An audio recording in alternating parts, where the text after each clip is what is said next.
Le calendrier est donc connu. La culture se déconfine à partir du 19 mai, réouverture avec une jauge de capacité. Alors comment les salles de spectacle vont s'adapter à ce calendrier? C'est la question que l'on va poser à notre invité Bertrand Millet, le directeur du Colisée de Roubaix. Bonjour. Bonjour Vincent. Alors merci d'avoir été notre invité ce matin sur BFM Grand Lille et BFM Grand Littoral. Quelle date de réouverture le 19 mai déjà? Votre première réaction à chaud? Ça y est, enfin on peut reprendre?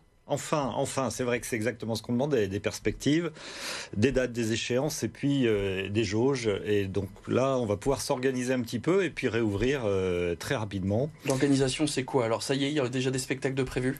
Oui, c'est des spectacles qui étaient prévus de longue date, qui ont déjà été décalés plusieurs fois, mais a priori, je pense qu'on va pouvoir regarder 4 spectacles. Le premier, le 20 mai, vous voyez. On va garder donc le 20 mai une comédie musicale, on va garder un spectacle de danse hip-hop le 3 juin, Allegria, Kader Atou, donc voilà, il porte bien son nom celui-là.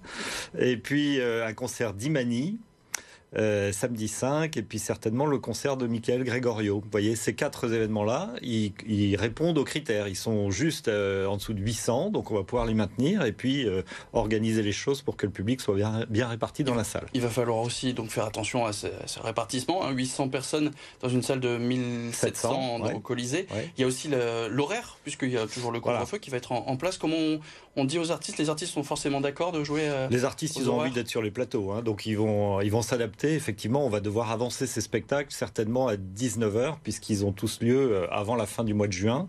Donc j'espère bien que le public, lui, va s'adapter et va sortir un peu plus tôt du bureau pour venir au spectacle. Ça pourrait être une solution, là aussi, un peu à l'image des tickets SNCF, qu'un billet de théâtre, par exemple, puisse être une dérogation au couvre-feu temporaire. Alors, ça avait été une idée qui avait été évoquée par Roselyne Bachelot il y a quelques mois, qui n'avait pas été acceptée à l'époque. Peut-être que ça le sera. Mais de toute façon, si on démarre à 19h, les gens seront sortis et pourront être chez eux à 21h. Donc, il n'y aura pas de problème avec le couvre-feu. Vous le disiez, donc, il y a 800 places autorisées dans cette salle de 1700 places assises. Ça fait donc un peu plus de 50%. À partir de quel moment vous êtes rentable? Ces spectacles vont pouvoir être rentable pour vous, ce qui est important aujourd'hui. Il y a des mécanismes qui ont été mis en place qui sont des compensations aux pertes de billetterie du fait des jauges réduites. Donc j'ai pas particulièrement de crainte sur le plan financier, même si effectivement c'est très loin de ce qu'on fait d'habitude. Un spectacle de Michael Gregorio, un concert d'Imani, normalement c'est 1700 personnes au Colisée. Il y aura beaucoup moins, mais ce sera très sympa quand même. Donc franchement, je me réjouis de cette nouvelle perspective. Vous nous parlez de cette programmation pour le retour, donc déjà 4 dates que vous avez annoncées. C'était des spectacles qui avaient été déjà plusieurs fois repoussés. Comment vous avez construit votre calendrier? On va chercher les artistes qui n'ont pas pu se produire évidemment dans ces derniers mois. Il faut commencer à programmer l'année suivante avec de nouveaux projets? Oui, bien sûr, le décalage, il a lieu depuis des mois et des mois. Donc, les 4 spectacles en question, c'est des spectacles qui devaient avoir lieu, pour certains d'entre eux, il y a déjà une année. Donc, il n'y a pas d'embouteillage dans la programmation, en tout cas, entre les nouveaux et les anciens. Comment vous gérez ça? La saison prochaine va être quand même assez complexe, puisque on présentera une 60aine de spectacles. On va la présenter en septembre. On va attendre un petit peu. On va la faire en septembre. Et il y aura donc un mélange entre peut-être une 40aine de spectacles reportés et puis une bonne vingtaine de nouveautés. Donc ça sera une alchimie entre les deux. Voilà. On parle aussi beaucoup du monde de la culture, donc de ces intermittents. Vous avez été occupé pendant un moment, vous, au Colisée. Est-ce que vous avez pu échanger du coup avec toutes ces personnes hier avec cette annonce? Alors pas depuis hier, mais effectivement ça fait ça fait un mois maintenant, de nombreuses semaines, j'allais dire, que le théâtre est occupé. Ça se passe en bonne intelligence. Ce sont des artistes ou des techniciens avec lesquels on a l'habitude de travailler, on les connaît bien, et leur but n'est pas d'empêcher notre fonctionnement. Du reste, le Colisée fonctionne actuellement, mais sur une captation audiovisuelle, donc vraiment pas du spectacle vivant. Et les intermittents n'ont pas empêché ce travail. Il y a un rapport qui a été remis là, tout récemment au gouvernement qui préconise une prolongation de l'année blanche, qui baisse le seuil à partir duquel on a droit aux allocations.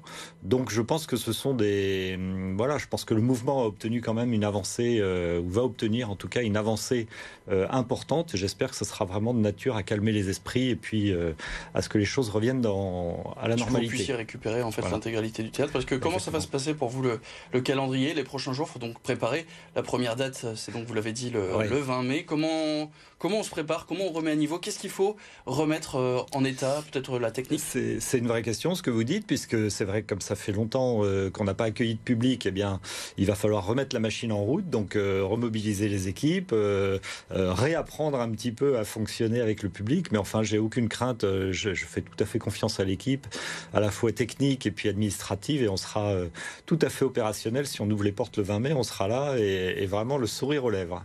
Il y a donc cette première échéance du 19 mai avec cette réouverture, mais toujours ce couvre-feu à 21h. Couvre-feu, il sera repoussé à 23h, ce sera le 9 juin. Ça y est, c'est plus cette date, vous, qui vous permet là aussi de prévoir de nouvelles choses et enfin de revenir un peu à la normale? Oui, alors il se trouve que les 4 spectacles qui sont prévus, ils sont avant le 9 juin, donc on sera sous le régime du couvre-feu encore à 19h.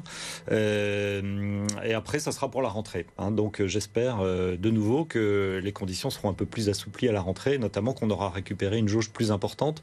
Sur le long terme, c'est vrai que la jauge à 800 personnes, elle est très délicate sur le plan financier, donc il faudra rapidement. Bon, là, je crois qu'à partir du 30 juin, on passe à 1000. Déjà, c'est une étape supplémentaire.